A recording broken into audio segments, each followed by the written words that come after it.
to another episode of Sleeping Giants, Red Star Belgrade. Now, in our last episode, we beat Bruges 3-1 in Belgium to secure ourselves a place in the next round. Now, this game is not really a dead rubber. I mean, I suppose it is actually, in the sense that we can't finish any lower than second and we can't finish any higher than first. So in a sense, that stupid result against CSKA really has cost us. But we'll only find out how much it's cost us when we see what happens in this match. Because had we won that, we'd be going into this game battling for the top, needing a win, but still, a win would have been enough to win the group. But let's just see what would have happened, shall we? So this month has been an interesting one as well. We've unfortunately had probably the worst game I could possibly imagine. Like, we won the game 3-1, great, and that's fantastic and all that. But bad times. Oh, so many bad times. So, you know, Toshka put us in front on 50 minutes in this game before Sidibe and Bazanvira added goals to it. Irritatingly, Tufedzic got one back for Novi Pazar, but that was not the main crux of the issue here. Oh, God, no. So firstly, Savicevic broke his cheekbone and is going to be out for another 2 weeks. He was originally out for 4 weeks. Shit. Really shit. Oh, it gets worse. Marcel Burez, torn knee ligaments. 7 weeks to 2 months. Gets even worse. Toshka, broken ankle. 2 months. In the same fucking match. We had all 3 substitutions were made through injuries, and all 3 injuries were serious. 2 of them incredibly serious, which means that we are lacking players a little bit at the moment, and we still managed to come through with a win, though, which was the key here. In the next game, Cup quarterfinal against Jagodina, Tufedzic with another brace. He's been 7 goals he's got this year. I think he only got 4 in the entirety of last season. The most he's ever got in one season is 10, and this year I feel he's going to do it. In fact, that reminds me, because of the way things are so spread out and the players, you know, everyone's playing, who do you think will be our top scorer this year in all competitions? Because I can't see it being Toshka now if he's going to be out for 2 months with a broken ankle. But I don't know who it's going to be. I secretly think it might actually be Savicevic, but he's out as well now, so who knows? As you can see, Bukhari actually scored for Jagodina in this one, our former player, so that was interesting. Sidibe and Gajic with the other goals to give us a relatively comfortable 4-1 win and a passage into the semi-finals. Partizan got knocked out, which means that we're going to be playing either India, Borca, or Napredak. India and Borca have just come out from the lower division and are just doing so well. Really pleased for them. In our final match, we were against Vojvodina, and this was a sort of similar kind of affair, but we weren't quite as dominant in this one. Nico Kaspers put us in front. Morad Yildirim's penalty made it to Bazanvira on the stroke of half-time, made it 3-0, and Milos Kudic got on back in the second half. I mean, they're actually quite good and probably deserve to get a goal out of that game, so fair enough. But we won the game, and that's the crucial thing. And here's how the league's looking at the moment. 64 goals scored, 7 conceded. Just crazy good defensive record. In fact, if we carry that over the full season, we'll probably come close to our sort of 16. A goal every other game is how we're doing at the moment. Plus 57 goal difference. We're still only 8 points clear at the top. Although we do have a game in hand on India, and as do a lot of other clubs. But Partizan could still go on to 34 points. That's the amazing thing. They could still be 6 points behind us, which is not bad. Savicevic is still top assister, but still, I think we're going to struggle to have a top scorer in this division, and that is quite an impressive feat when you think about it. So let's just take a little look at the squad. So top scorer at the moment is still Florentin Toshka with 15. Savicevic is in behind there with 11. Then it's Maman Sidibe with 9, and then Ljubisa Tufedzic has 7. That's crazy. So who do you think is going to be top scorer? Assists, Savicevic has the most with 11, but Gajic and Ashraf have 8 apiece. Man of the match is Savicevic with 6. Yellow cards, of course, Adamenko with 5. Red cards is still the same. Average rating, I mean, it's Savicevic, really, isn't it? Aerial challenges, 50 for Kone.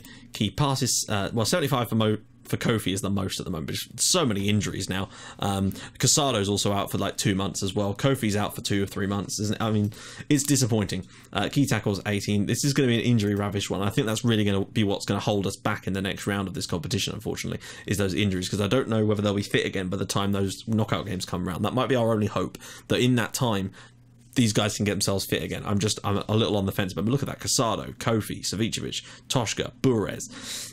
Disappointing. And of course, value is Toshka's actually overtaken despite being now injured. Surprising there. So, we're at home, which means we're going to go and sort of throw caution to the wind a little bit, have a little bit of fun, and try and go for it a little bit. Let's see who we can even play in this game. Horvar, Sidibe, Maman, Gajic, Tufedzic, Kaspers, Ashraf, Bazanvira, Marian, and Adamenko. Now, am I satisfied with that? No, I'm not. I don't want Horvath up front. I'm putting in Eckel. I prefer him as a player. I just think he's a better player, and I think hopefully tonight he'll prove that. That being said, he'll probably get sent off and concede 7 own goals, but you know how it is. Right, so let's do this. Kone is suspended, I think, or an injured. They're the favourites, of course, which you would expect. But I think we've been solid in our Champions League group so far. You know, our home form has been a little bit lacking, and of course, you know, we beat Bruges, but then the defeat against CSKA. You know, we got 6 points on the road in this group, and only 3 at home so far. I'd like to think that we're capable of beating Atletico today, but this is a sort of sign of how far we've come. You know, we got a 2-0 defeat on the road. I'd like to see if we can demonstrate that European dominance in the home legs that we're trying to find now. And if we can, then I'll really start to feel more confident now that we've got ourselves a solid away tactic. Sidibe here, bombing, trying to get himself in the box. And Bazan Viran, a wonderful save there from Simon. Or Simon, probably. But we've started strongly. That's better. This is what we need. A good home performance. Another set piece here. Tufedzic's ball cleared away. This is looking good for us from the start here. I don't suppose Atletico are taking it all that serious, but that's fine by me. Maman, long-range effort, perhaps. Oh, off the crossbar. He loves a long shot. My God. When he gets the ball in that area, he's the only player, I feel, that when they get the ball in that area, I think they're actually going to have a chance of scoring it. It's nice to see him getting so much game time, though. Kasper's as well. Eckel, can he get the ball beyond here? There's a little bit of space. No, he's dispossessed, but Maman's in there, determined to prove himself to me, and I'm glad. Sidibe, is there a space? No, but Nico Kaspers can find a lovely ball out to Adamenko. Can he get across? Sidibe with the flick on. It's cleared away again. Saul can bring this away to Ponce up front, and hopefully a tackle will come in sometime soon. There's a huge gap over on the right, and it's a poor effort in the end. We've been vastly the better team in this opening 20 minutes, and I'll be very annoyed if we don't take advantage of that. But for now, we are looking dominant. This is what I mean about Europe and home games. Look at this. Just complete domination in this match. That being said, we do need to take our chances and score some goals in this one. That is important. I'd like to think we've got enough to beat Atletico at home here, and if we do, then that will give me real confidence going into that next round, depending on who we get, of course. We'll take a little look at the other options for this after the game. Still, 0-0 at half-time. I'm not going to go on attacking just yet. I feel like we're dominating it enough. I will do it later if we still haven't managed to find the breakthrough. But, you know, they've offered nothing in that first half. They're not keeping the ball. At home, we are just an absolute force to be reckoned with. And I'm hoping in this second period we can find a goal. The problem is, with a slightly weakened team that we've had to play, there might just be that lack of quality. Though I'm thinking maybe, you know, Lucas Eckel, can he step in and be a hero for us at some point in this match? We're still dominating. Look at this. Let's try. Right, okay, Kaspers isn't a bit knackered, so we're going to bring on Yildirim. And I'm thinking on the right, we're going to bring in, Ulia. He's actually done a very good job, playing a lot more than I ever expected him to. Let's put it that way. We're going to go for it. I'll put it on sort of attacking around about 70 minutes to try and give us, in fact, fuck it, we'll go for it now. We need to win this match, really, to sort of prove ourselves. I think we just need to prove ourselves, and that's kind of what we're doing. I mean, we're proving that we can dominate Atletico here, as you can see, but it's the goal that we need. Tufedzic, get that ball out wide. Sidibe, Ulia inside. It's a poor save, but on the rebound there, and it's Maman of all people. 1-0 to Red Star Belgrade, and that is a massively deserved goal. We've been brilliant at home here, as we are in Europe, and I don't know. Looking at the stats for this game, if we can do that against a team like, hopefully our away tactic will get a bit more luck with it when we draw someone, and maybe there's a chance of us getting to the quarterfinals this year, and that would be awesome. If we could get to the quarters, that will give us a nice little boost in the coefficient. I'm just going to put it back down to control.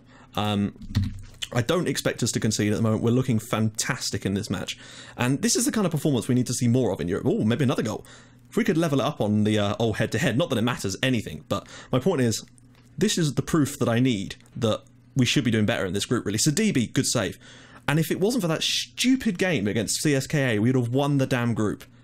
Oh, that's 2 years in a row that we've been screwed out of, well, I say screwed, against last year's, the Celtic game. The fact that Celtic managed to win that was very surprising. I felt we should have won the group. But the fact that, Tufedzic is through, and Eckel scored, and it's 2-0 Red Star. This is what I mean. Like, I feel like that ridiculous result against CSKA has just once again cost us the chance of winning our group. But it does give me a lot of confidence. Tufedzic there, pulling it inside, and Eckel does get himself a Champions League goal. I really like this guy. 2 goals to the good here. Fantastic performance all round. I mean, you could argue maybe Atletico would have played it a little bit differently had there actually been that position on the line, but I still feel that we'd have beaten them, and there you go.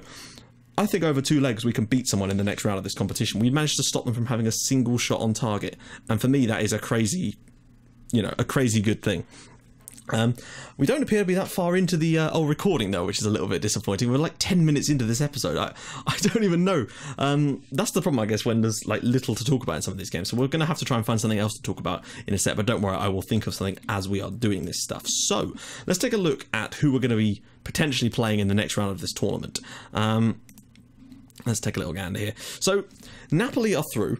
In fact, through with flying colours. If you notice that Olympiacos are actually through as well, which is brilliant to see a team like Olympiacos get through.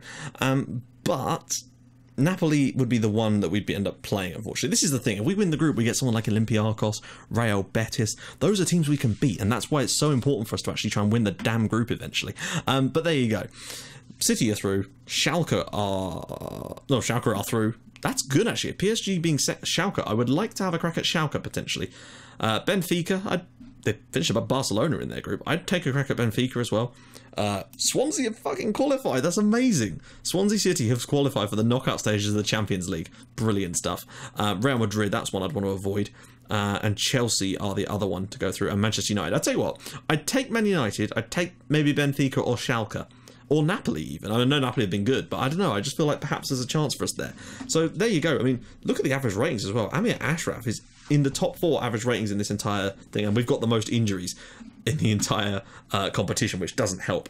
God, look at the domination from English clubs. Bayern won it, but then it was Chelsea, Liverpool, City, Chelsea, and PSG actually won it last year, which is why I'm surprised that they were only able to finish second in their group qualifying. That is a little bit of a surprise. So yeah, I mean, we're going to be... Wait, we don't need to do that, do we? Fitness concerns, blah, blah, blah, blah, blah. Obviously, we'll have the draw coming up really soon. That'll be at the start of the next episode. Or should I put it in the end of this episode? No, I think because there'll be other games in the way, so it's probably best if I put that in the next episode. So obviously, we're going to do the January thing. We've got no more games this... no more games this year. I'm hoping that in the next episode, by the time that first game comes around on the 2nd of... No, not 2nd, on the 20th of February. That's 2 months. I'm hoping that in that time there's enough time for... Well, Savicevic will be definitely fit, which is good. But I'm hoping that there's enough sort of time allowed there for the likes of Burez and Toshka to manage to get themselves fit again. So they're actually not going to miss that many games. 2 or 3 at the most. But the question is whether they'll be able to get themselves match fit in time for that first leg of the Champions League. But I genuinely think... What do you think of our chances? Because for me... At the moment, I think we've got a solid chance of going through against someone. You know, we've played the best team in our group, lost 2-0 away from home, maybe could have been better, I don't know, but beat them 2-0 at home. I think there's enough in the tank for us to maybe pull off a shock and get ourselves through, like we did against Arsenal in the first time we got through. We've sort of struggled every year since then to sort of get through, but I think if we can make sure we win our home game and actually take our chances and then be solid as a rock and good at the back, and I think that's a good opportunity for us to sneak through to the quarterfinals, and you just never know what can happen beyond there. I feel that we can beat anyone on our home ground, and you know, bit of luck away from home, and you never know. This could be the year. Who knows? I don't think it will be, but you just never know. Anyway, guys, if you like what you're seeing, please do drop a like on the video, and if you'd liked it even more than that, please subscribe to my channel for more Red Star and Outcaster icons in your inbox every single day at 5:30 and 8 o'clock. Sorry this episode feels a bit short, I don't know why, but I will see you guys in the next episode. Don't worry, we'll make up for it then, because we'll be doing a double live com, which will no doubt be amazing against whoever we get. So I'll see you guys tomorrow. Bye-bye.